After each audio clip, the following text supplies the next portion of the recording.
وإن لم تغفر لنا وترحمنا لنكونن من الخاسرين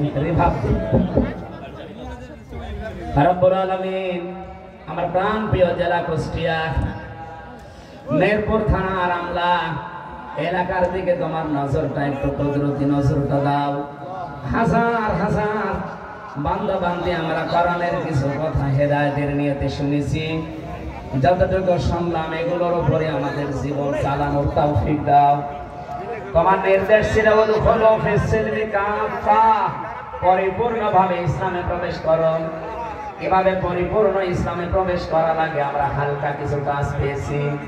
এই পাঁচটা বিষয়ের উপরে আমাদের প্র্যাকটিক্যাল লাইফ তুমি সেট করে দাও। এ বিশাল আয়োজনে ইসলামী সমাজ কল্যাণ পরিষদ আমলা মিরপুর কুষ্টিয়া যারা আয়োজনে আছে এই মানুষগুলোকে তুমি কোরআনের ইজ্জতে কবুল করো। রব্বুল আলামিন মাহফিলের সম্মানিত সভাপতি আমাদের মুরব্বী জননেতা জনাব আব্দুল গফুর, তোমার গোলামকে মাফ করে দাও, তার মা বাবাকে ক্ষমা করে দাও। আজকের প্রধান অতিথি অধ্যাপক মাওলানা আবুল হাসেম, তার মা বাবাকে তুমি এই মুহূর্তে ক্ষমা করে দাও। তার স্ত্রী পুত্র সন্তানাদি যেগুলো দিয়েছে সহি সালামতের